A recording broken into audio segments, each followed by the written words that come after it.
नमस्ते दोस्तों। अपनी पत्नी के इन दो अंगों को छूने से कभी गरीबी नहीं आती है।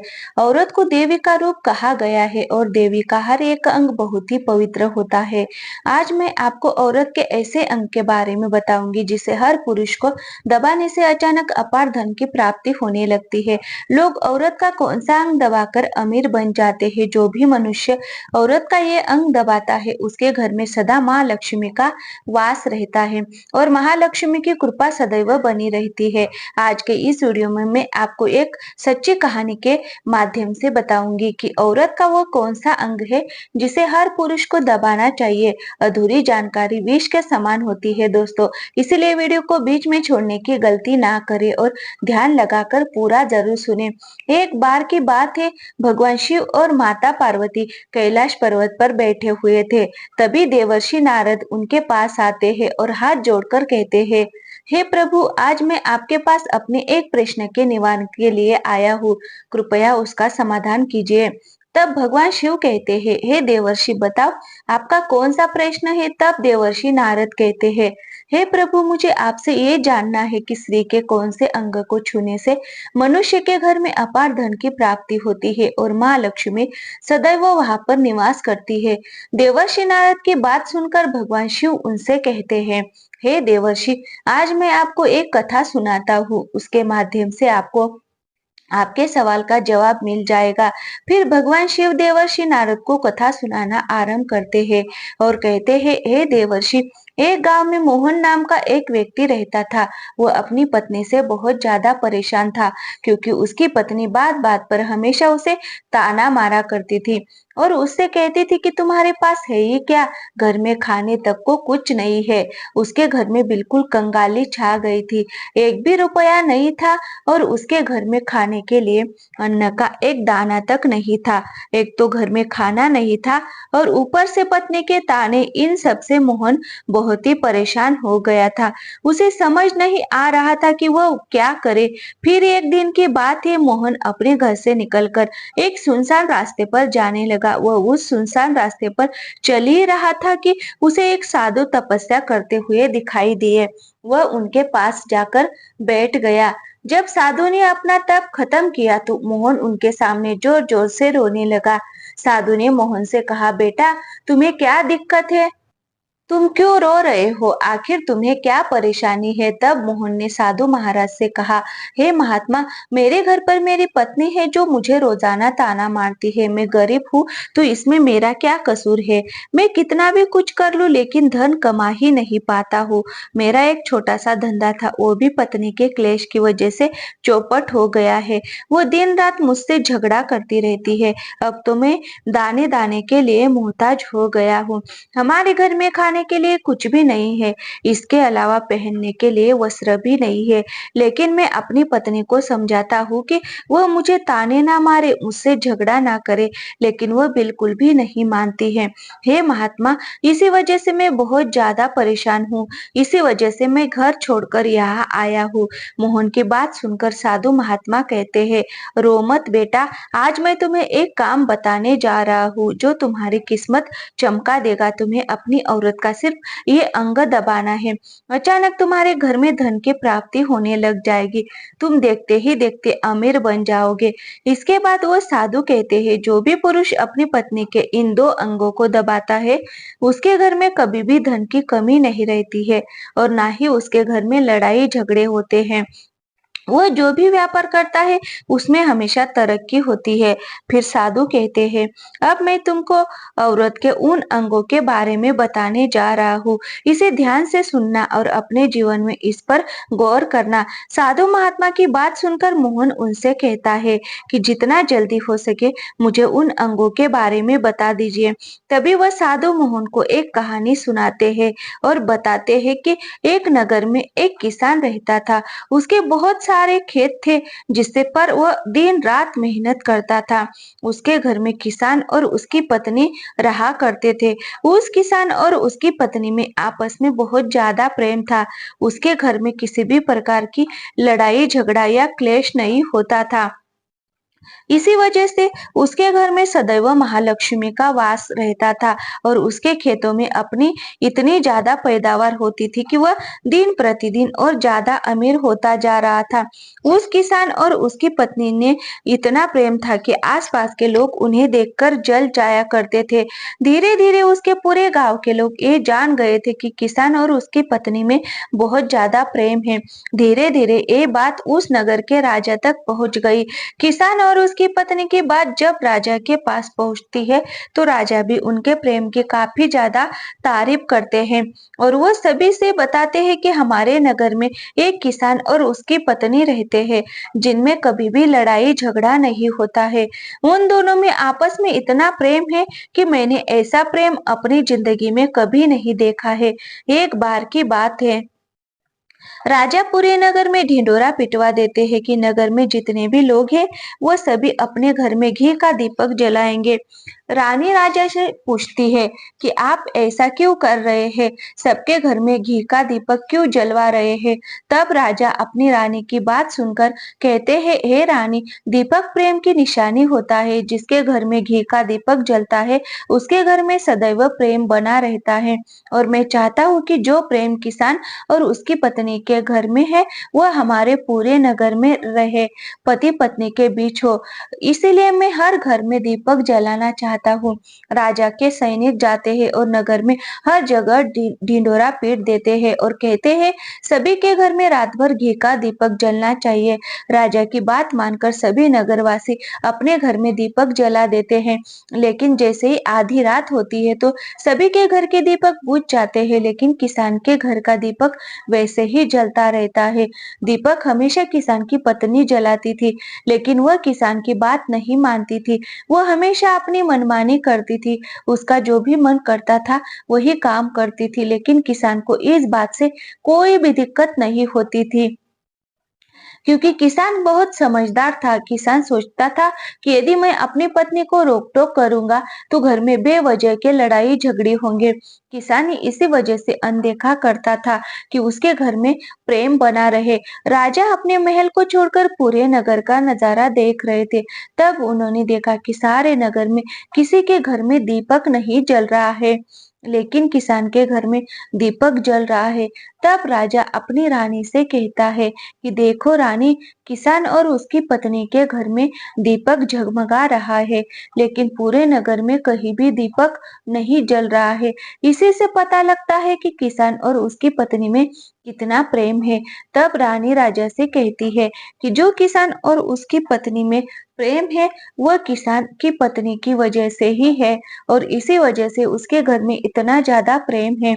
जब राजा रानी की बात सुनता है तो कहता है कि नहीं रानी, तुम्हारा सोचना गलत है। जो प्रेम किसान के घर में है वो उसकी पत्नी की वजह से नहीं है, बल्कि वह किसान की वजह से है।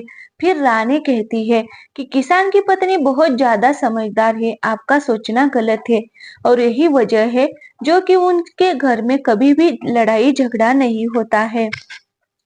फिर राजा कहता है कि किसान समझदार है और रानी कहती है कि किसान की पत्नी समझदार है। इसी तरह से कुछ देर तक चलता रहा और इसी बात को लेकर राजा और रानी के बीच में काफी झगड़ा हो गया। इसके बाद रानी ने राजा की दाढ़ी उखाड़ ली और राजा ने रानी को उठाकर पटक दिया।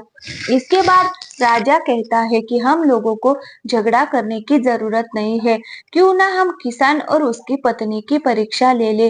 सारा दूध का दूध और पानी का पानी हो जाएगा। लड़ाई करने के बाद इस बात पर राजा और रानी दोनों सहमत हो गए और दोनों की परीक्षा लेने के लिए तैयार हो जाते हैं। तब राजा अपने महल में जाता है और एक पुरुष सैनिक को बुलाता है और पुरुष सैनिक से कहता है कि तुम किसान के पास जाओ और जो सवाल मैं तुमसे बोल रहा हूँ वही सवाल तुम किसान को बोल देना। वो पुरुष सैनिक बोलता है, ठीक है महाराज। वो सैनिक राजा की बात सुनकर किसान के पास जाता है।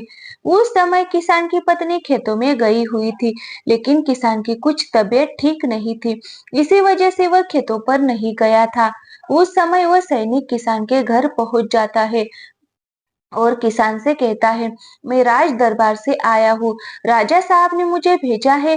सैनिक की बात सुनकर किसान कहता है, बताइए मैं आपकी क्या सेवा कर सकता हूँ। आप बैठ जाइए, मैं आपके लिए पानी लेकर आता हूँ।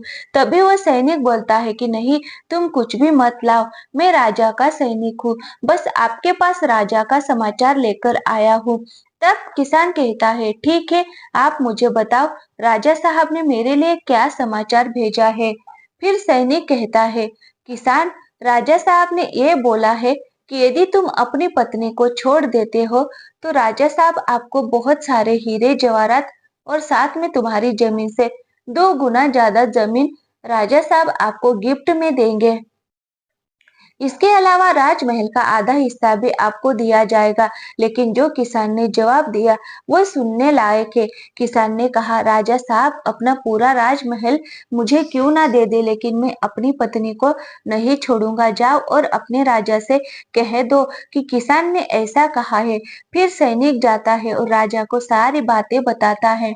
उसी समय रानी वहां पर सैनिक की बात सुन रही थी। बातें सुनने के बाद रानी ने राजा से कहा, आपने किसान की तो परीक्षा ले ली, लेकिन किसान की पत्नी की परीक्षा नहीं ली। इस तरह से हम कैसे पता कर सकते हैं कि कौन समझदार है। इसके बाद रानी ने कहा कि अब मैं भी किसान की पत्नी की परीक्षा लेना चाहती हूँ।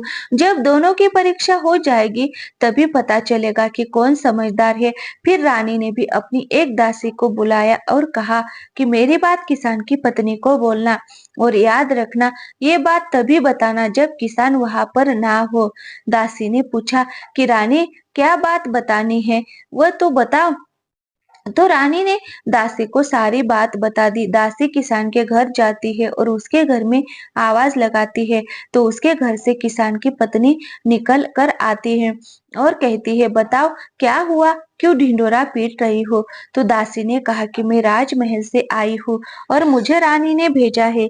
किसान की पत्नी ने कहा, बताओ किस लिए आए हो।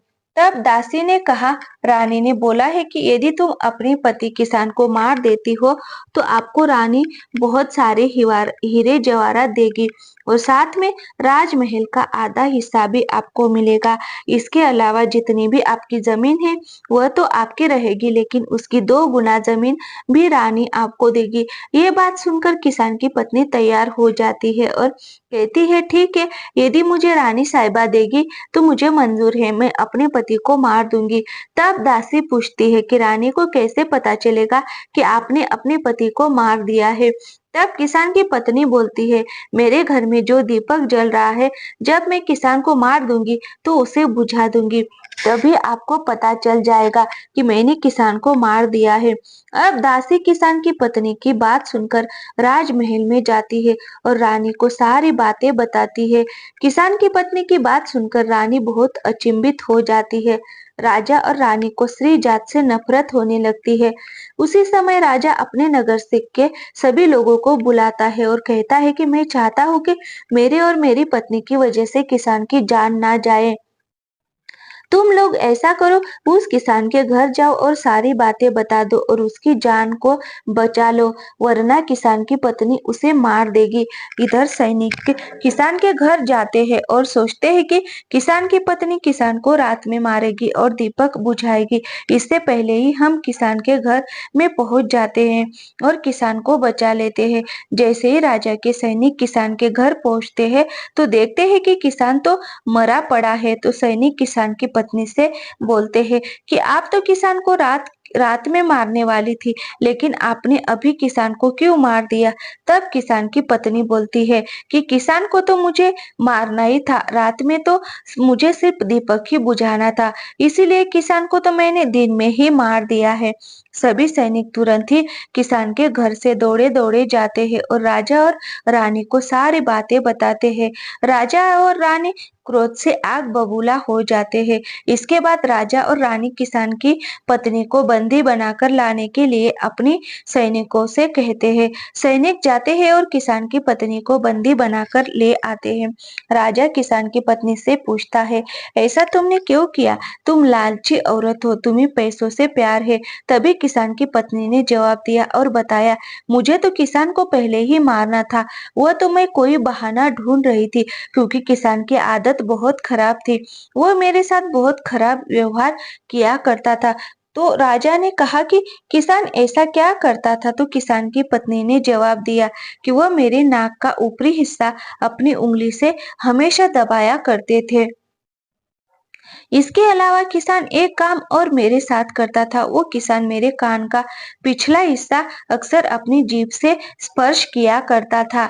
फिर राजा ने पूछा, ये बताओ, जब आप लोग गरीब थे तब क्या किसान आपके साथ ये काम करता था? तो किसान की पत्नी बोलती है, नहीं महाराज, तब ऐसा नहीं करता था। तब राजा ने कहा, मैं समझ गया कि किसान ऐसा क्यों करता था। उसी समय साधु ने मोहन से पूछा, तुम्हें कुछ समझ में आया? औरत का कौन सा अंग दबाने तथा चूसने से लोगों को अचानक धन की प्राप्ति होती है? तो मोहन ने कहा, नहीं महाराज, मुझे अभी भी समझ में नहीं आया। तभी साधु कहते हैं, अगर अभी भी समझ नहीं आया तो मैं फिर से तुम्हें बताता हूँ। किसान अपनी पत्नी के साथ जो पहला काम करता था वह है उसके नाक के ऊपरी हिस्से को अपनी उंगली से दबाता था। तो जिस भी मनुष्य के घर में पैसों की किल्लत है, उसे अपनी उंगली से औरत के नाक के ऊपरी हिस्से को जरूर दबाना चाहिए। औरत के नाक के ऊपरी हिस्से को बहुत शुभ माना जाता है। इसी वजह से जो ये काम करता है वह हमेशा धनवान पुरुष बन जाता है। दूसरा काम है, जो भी पुरुष औरत के कान का पिछला हिस्सा अपनी जीभ से स्पर्श करता है तो उसकी किस्मत के द्वार खुल जाते हैं, उसे अचानक धन की प्राप्ति होती है।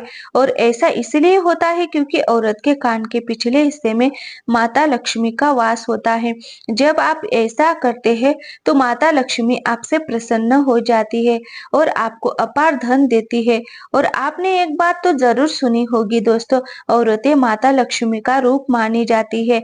यही वजह है इस संसार में जो भी मनुष्य ये पवित्र काम करता है उसका घर धन से भर जाता है, जो कि इस कहानी में किसान भी अपनी पत्नी के साथ करता था। लेकिन आप जब भी ऐसा काम करें तब आपको अपनी पत्नी को पूरी बात बता देनी चाहिए, अन्यथा आपके जीवन में ऐसा अनर्थ भी हो सकता है। इसके बाद वह साधु मोहन से कहते हैं कि बेटा, अब तुम्हें कुछ समझ में आया? तब मोहन कहता है, हाँ महाराज, अब मुझे सब कुछ समझ में आ गया। फिर भगवान शिव देवर्षि नारद से कहते हैं, हे देवर्षि, क्या आपको आपके सवाल का जवाब मिल गया है? तब देवर्षि नारद कहते हैं, हाँ प्रभु, आपका बहुत बहुत धन्यवाद। आज आपने मानव कल्याण का बहुत ही अच्छा संदेश दिया है। वीडियो अगर पसंद आई हो तो वीडियो को लाइक कीजिए और हमारे चैनल पे नए आए हो तो प्लीज चैनल को सब्सक्राइब जरूर कर ले। थैंक